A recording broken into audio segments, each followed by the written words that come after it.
Okay, so now that we have our pizza illustration in place, we don't need this layers panel anymore. I can close up some of the stuff. I'm just going to go ahead and drag this into position up at the upper left-hand corner, and I'm holding Shift while I resize it so that it does not distort. I don't want to do anything like accidentally stretch out my pizza, and that's exaggerating, but you get the idea. All right, so I'm going to place that there for now.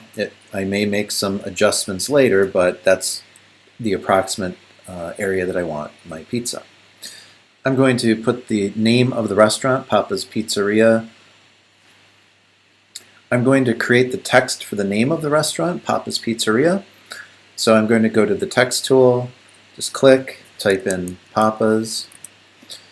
I'm going to select that, and then I'm going to style it. So I'll make it larger.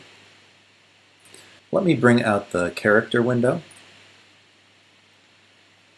And actually, when I bring it out from here, it's going to close up when I'm finished with it. And so what I'm going to do is go to the window menu, go to Type, and choose Character, or hit Command T, and it'll bring up this character window, and that way it's just going to be always available. It's not going to close up on us. Let's use, I'm going to use Avenir, and I'm going to use I'll do bold.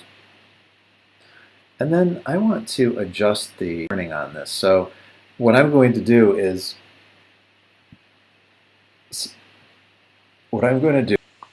and let's try -60.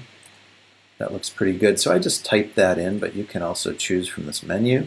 So like you could good like 75 or 50. You could always type something in manually like 60, which is what I had. And let's see. And that's looking not too bad. Let's command and drag a copy, and then let's make this one Pizzeria. Select all, choose red. All right, so this is kind of like going to be sort of like almost like a logo type. The way that I'm going to style this is I'm not really happy with. In the type tool, I could spacing, and I could play with the kerning and type in some numbers or select some numbers or whatever. But that gets take the type, and I'm going to choose Create Outlines. And what that does is it creates a vector object that I can manipulate, and then I want to ungroup so that I can move each letter individually. And I'm going to do that for both of these. That I can click on each one of these letters individually, and so that means just select the letters that I want, and I'm just going to use the arrow keys on the keyboard to move these individually, and I'm just doing this by what I think looks good. It's just my own aesthetic judgment on how these should be spaced, and generally the larger the text that you have, like a title or headline, the tighter this letter space. All right.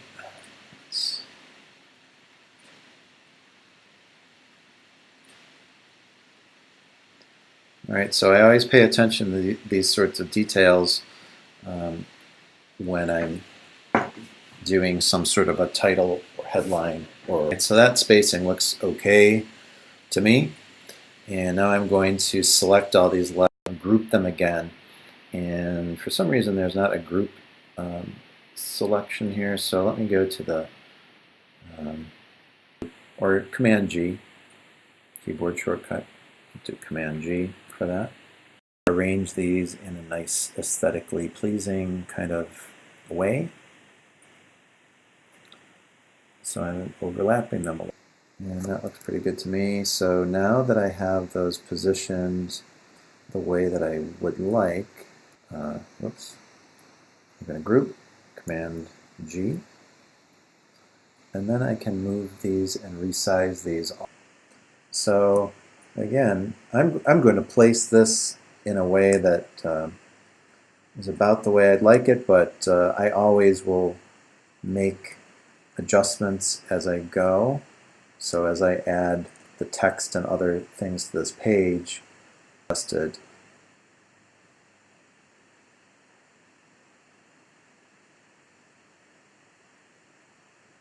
All right. So my computer is really running slow, so it shouldn't take that long to just adjust this. This is sort of a complex illustration. Hopefully your computer is running a little faster than mine is. I can hear the fan going on my computer. All right, so that's good for now. Probably adjust it a bit later.